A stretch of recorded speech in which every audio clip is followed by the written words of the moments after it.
This is the CitizenLink Report. If you find our insights helpful, would you support our video efforts? Your gift of $25 or more goes a long ways. Covers the crew, lights, cameras, all that. Just click on Donate. Thanks from all of us.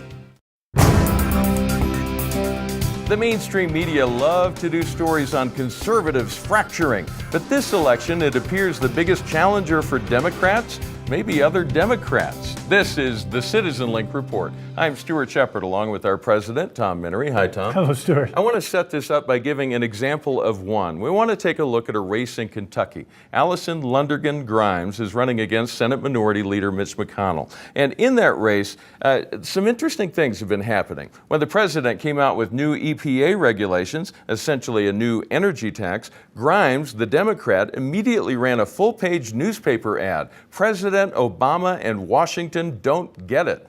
Now, I had to do a deep search of her campaign site to find any mention of the Democrats' signature health care law. She says it needs to be fixed, but her suggested fix is, of course, simply to delay implementation. But other than that, it appears she doesn't even want to talk about it. It's not a subject that she wants to run on. She wants to run away from it. Tom, we're seeing this all across the country. What are you seeing in the races this spring so far? We're seeing deja vu. Let me take you back to President Obama's first term. One of the first big votes was on something called cap and trade.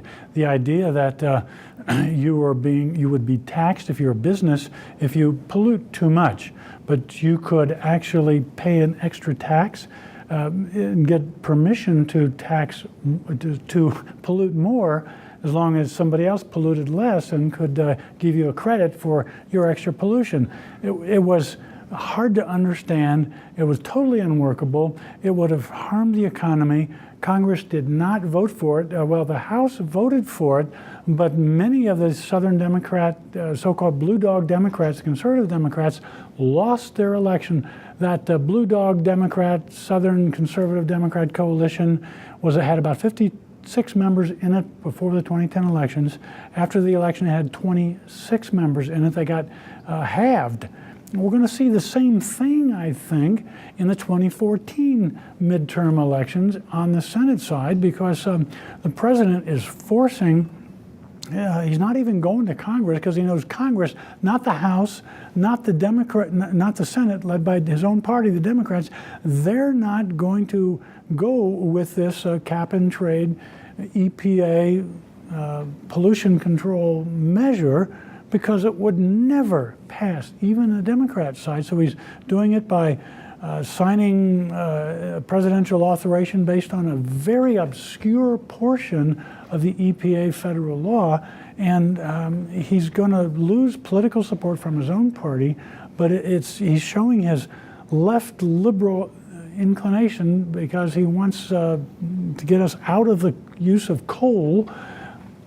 38% of America uses coal to produce electricity. When we see the stories about this, they always tend to show the power plants, the big energy, if you will, and that's the image they want to portray. But really, they should be showing a washer and dryer, because that's where the cost is going to be paid, is at the household level. That's where this tax will be felt. Well, let's talk about that. That's a good way to get into this.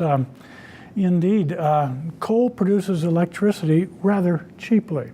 When you turn to alternative means of producing electricity, like wind, like solar, the cost of electricity skyrockets. My wife and I have had an opportunity to be in Germany several times over the last few years. Part of our family lives there, and we have had occasion to be in the homes of German families. And I remember one young mother, kids, and a husband who has a professional job at a large automaker in Germany. They're doing well financially. She's down in the basement hanging clothing on a wash line. I said, why are you doing that? You have a washer and dryer. She says, yeah, but it's too expensive to run them. Now, German washer and dryer is tiny compared to a washer and dryer here, because the cost to run the washer and dryer is exorbitant, because they have downplayed the use of coal and they're trying to make do on alternative means, and it's very, very expensive. But long before he was president, when he was talking about running for president, there is a video clip that I've seen online of the president saying, the soon-to-be president saying, that under his plan for energy, electricity rates would necessarily skyrocket. That's an exact quote. Well, it's going to happen. See, this new proposal will produce massive lawsuits. The states will line up against the federal government in court, much as they did with Obamacare. This thing is going to be litigated for many, many years. And here's the irony. Yeah.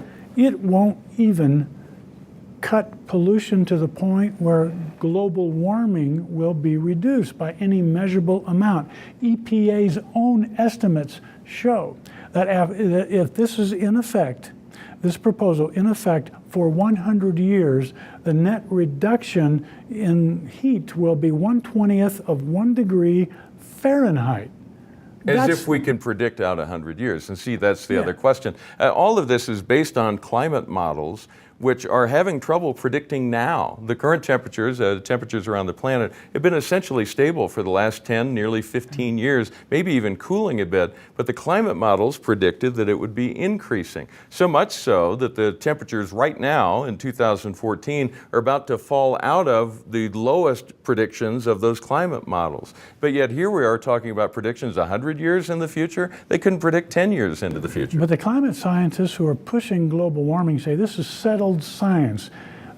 You don't seem to think it is. Well, my background is as a meteorologist. I'm not a world-renowned expert. I'm not an academician. But there are some basic principles at play here that are not that difficult to understand. But it really comes down to those climate models. And they've been shown again and again that there are aspects of the atmosphere. It's a big atmosphere around this planet. It's very complicated. And to try to reduce that to a computer model, even though the models, they do a fairly good job and they have a sense of what might happen in the future, there are aspects of the atmosphere they just don't take into account very well. And because of that, it's troubling to me that we would rely on computer models forecasting 50 years into the future, 100 years into the future, and make policy decisions based on that. Especially, again, seeing that there have been episodes over the last 100 years when carbon dioxide was steadily increasing, and that's what they always say this is about. But temperatures were falling from the 40s to the 70s as carbon dioxide increased. We're in another window of time now when carbon dioxide is still edging up, but temperatures have been flat. It seems to me that countries of the world have to get together to solve this together, because carbon dioxide, I assume, blows from one country over the seas to another country. Yep. We produce 5 billion metric tons of carbon dioxide. China produces 8 billion tons of carbon dioxide. China isn't doing this. Countries in Africa aren't doing this. In all, around the world, 36 billion tons of carbon dioxide are produced.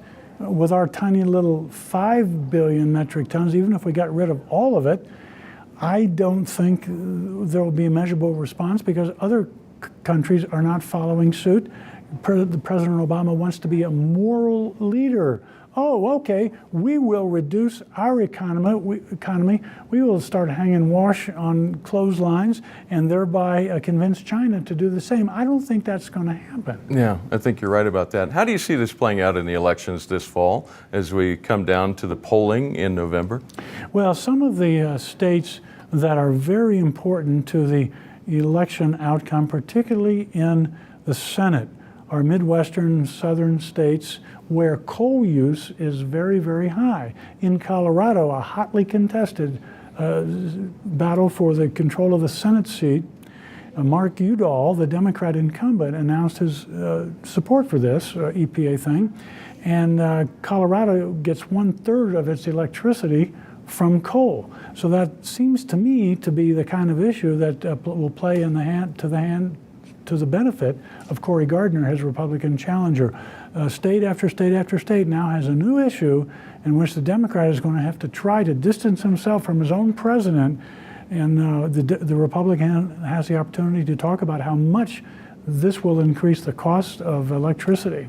All right. As we move toward the elections this fall, what's your encouragement for people as they're trying to decide which one of these candidates am I going to vote for? What's your encouragement to them? What should they be looking for in those candidates that are on the ballot presented to them? Well, I think the choices are going to be clear.